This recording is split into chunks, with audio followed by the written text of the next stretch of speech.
Hey everyone, welcome back to the channel. So something pretty wild happened. A lot of you guys have been asking for updates on some of the stories I've shared in the past, and believe it or not, I actually have an update to one of the most chilling stories I've ever told.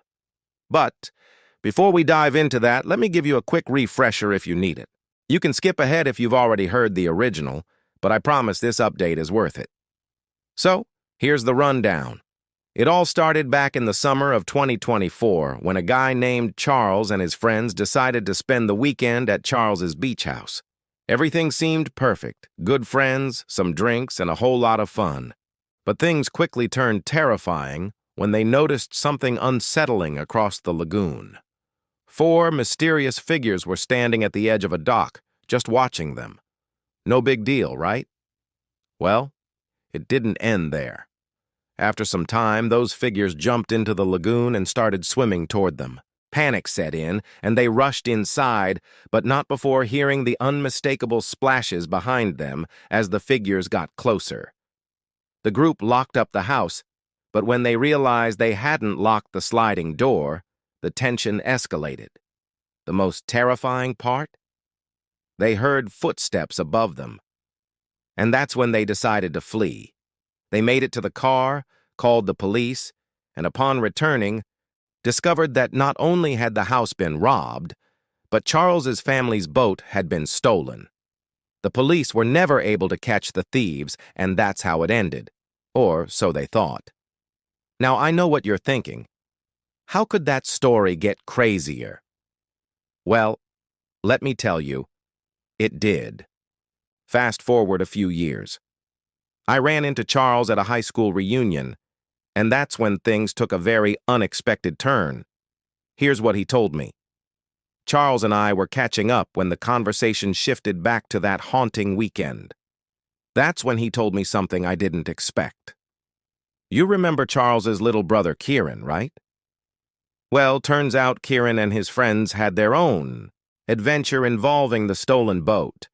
Buckle up because this story is as bizarre as it is unsettling. It was about a year ago, and Kieran, now 19, had gotten into his own brand of trouble. Him and two friends decided to take the family's new boat for a spin. Yeah, you guessed it. This was the replacement boat the family had after the theft. They didn't ask permission, and they definitely weren't supposed to be anywhere near Carl Island, which is part of the Forsyth Wildlife Refuge. But they were young, adventurous, and honestly, kind of reckless. Things seemed normal at first, just a few guys enjoying some beers and the view. But then, they noticed something strange. A boat anchored further down the shore. Kieran, for some reason, thought it looked exactly like the family's stolen boat. It was dark, but Kieran was convinced. So, the group swam out to get a closer look. They get close, and Kieran is 100% certain it's the stolen boat. But here's the kicker. They didn't have their phones with them, so they couldn't take pictures to prove it. They were stuck. That's when things took a turn for the worse. While they're walking down the beach, one of Kieran's friends spots a man walking toward them. And get this guy is holding a shovel. Kieran and his friends immediately sense something's off. It's pitch dark, and they have no idea who this guy is or what he's doing. But Kieran's gut tells him this isn't just some random person on the beach. They turn to run, and the man starts chasing them. They make it back to the boat, barely escaping. But that's not the end of it. As they're leaving, Kieran thinks he hears another boat following them. The tension is so thick you can almost feel it. They get back to the house, but Kieran, scared out of his mind, never calls the police. Instead, he just confesses to his parents the next day. But only part of the story. So, let me get this straight. Kieran and his friends find what might be the stolen boat, have a terrifying encounter with a guy holding a shovel, and then just leave? Nothing happens? No police investigation? Nothing? Charles thinks the boat might have been stripped or repainted to avoid detection, which explains why it's still out there. But what about that guy with the shovel? Why was he there?